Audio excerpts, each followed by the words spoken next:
Iya, pemirsa masih di toko kita masih bersama dengan Romo Beni. Romo Beni, ini menarik kalau tadi Romo Beni jelaskan bagaimana aktivitas kegiatan religi, kemudian juga kemanusiaan.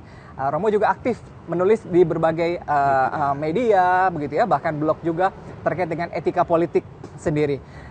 Masyarakat ingin tahu Romo terkait dengan masuknya Romo sebagai staf khusus di Dewan Pengarahan Pembinaan BPIP tadi ya, Badan Pembinaan Ideologi Pancasila sendiri. Apakah ini ada dorongan khusus, permintaan khusus begitu, atau Romo sendiri yang memiliki motivasi begitu untuk membangun? Waktu itu saya diajak Yudi Latif dengan teman-teman yang bergabung.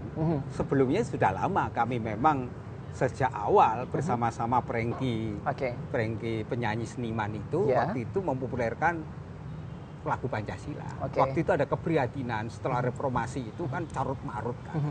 Bagaimana konflik suku, konflik agama, etnis itu. Maka waktu itu dengan Prengki kita membangun satu kesadaran bersama-sama dengan kelompok pelangi itu bikinlah lagu Pancasila Rumah Kita. Waktu itu kita bikin pawai besar di Inde untuk mengingatkan tentang bahwa kita itu memiliki Pancasila yang menyatukan, Pancasila merajut kebersamaan, Pancasila yang mampu membangun kesadaran. Dan sering kali kami memang bersama Yudi Latif terlibat dalam proses bagaimana mengintegrasikan Pancasila lewat buku-bukunya Yudi Latif yang dibedah di beberapa kampus. Saya memang terlibat. Nah waktu itu Yudi Latif SMS, mari bergabung lah. Saya bergabung waktu itu. Kemudian Yudi Latif meminta kepada uskup saya untuk bergabung. Waktu itu saya diminta menjadi penasihat khusus Yudi Latif dengan beberapa teman, ya teman yang satu visi yang sama. Jadi sebenarnya kesadaran ini karena udah lama kita bergerak. Setelah vakum Pancasila itu kita melihat, karena saya mengalami bagaimana konflik-konflik itu, termasuk terlibat ketika bagaimana 100.000 orang yang kasus Sampit itu, kami relan kemanusiaan waktu itu dengan Pak Sandiawan Sumadi. Kita bersama-sama waktu itu membangun kesadaran untuk membantu bela rasa. Nah di situ kita merasakan bahwa rakyat itu jadi korban dari elit politik yang selalu menggunakan politik identitas. Rakyat keratnya jadi tumbal. Maka bagaimana kita bersama-sama membangun solidaritas kemanusiaan. Akhirnya terwujud persoalan sejati itu. Maka waktu itu kita gerakannya adalah membangun persoalan sejati lewat kesenian, lewat bagaimana waktu itu dongeng bersama Garin Nugroho, terlibat pelangi. Jadi keterlibatan itu sebenarnya sudah lama. Dan ketika BPIP membutuhkan bersama-sama, ayo kita, karena cita-cita sudah lama. Lah, maka metodenya berubah.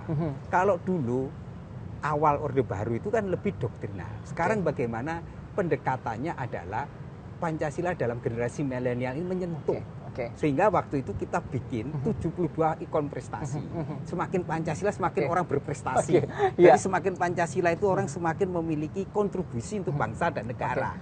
Maka itu menjadi internalisasi. Jadi bagaimana cara bertindak, cara berpikir, berlaku, berrelasi itu menjadi betul-betul diintegrasi dalam nilai. Menarik Romo. Sebelum kita masuk ke Badan Pembinaan Ideologi Pancasila, ini menarik sebenarnya kalau melihat sosok Romo Beni sendiri begitu.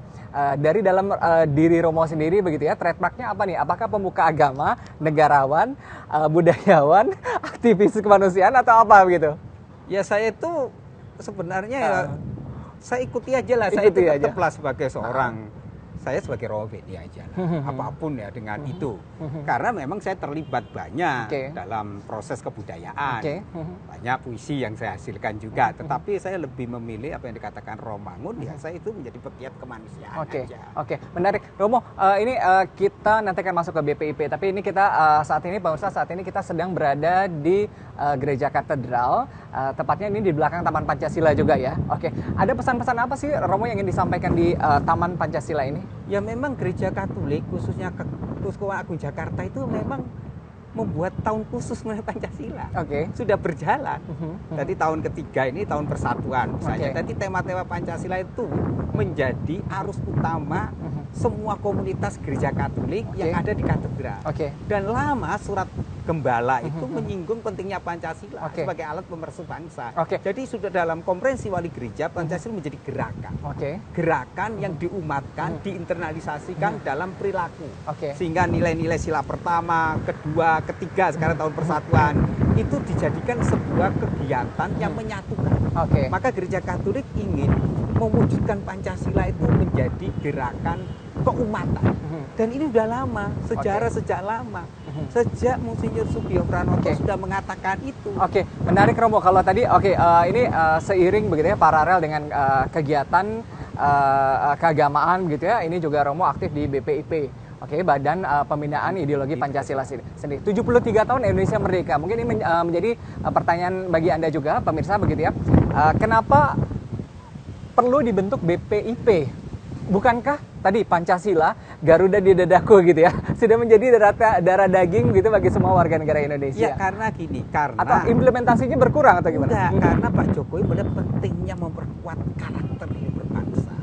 Ideologi bangsa. Sejak Pak Jokowi menetapkan 1 Juni sebagai lahirnya Pancasila, maka sejak saat itu kita mulai sadar bahwa ideologi suatu bangsa itu di mana-mana harus ditanamkan, harus dijadikan semacam bagian dari kehidupan. Di mana-mana negara Jepang, Amerika, semua itu orang mudanya itu memiliki kebanggaan menjadi orang Amerika, orang Jepang. Ini kan orang sudah itu ditanamkan dari dulu ya. Tetapi proses ini tidak terintegrasi. Sejak reformasi, realisasinya kan tidak. Ketika itu orang akhirnya muncul yang sekarang ini kegaduhan politik, politik identitas muncul di mana-mana, ketegangan tercipta karena apa? Karena orang tidak lagi membatinkan Pancasila dalam perilaku hidup. Nah ini menarik, membatinkan Pancasila. Ada 5 sila begitu ya dalam Pancasila ya. Pertama ketuhanan yang Maha Esa begitu. Artinya apakah ada indikasi atau kecenderungan bahwa wah ini nilai-nilai ketuhanan sudah berkurang? Atau ada sila yang lain begitu terkait dengan kemanusiaan, ini nilai manusianya sudah berkurang? Persatuan sudah mulai terpecah belah. Apakah sudah melihat seperti itu BPIP? Gini, persoalannya bukan di situ. Persoalannya kita menghadapi yang disebut abad yang paling sulit untuk diprediksi, yaitu dengan munculnya komodifikasi teknologi.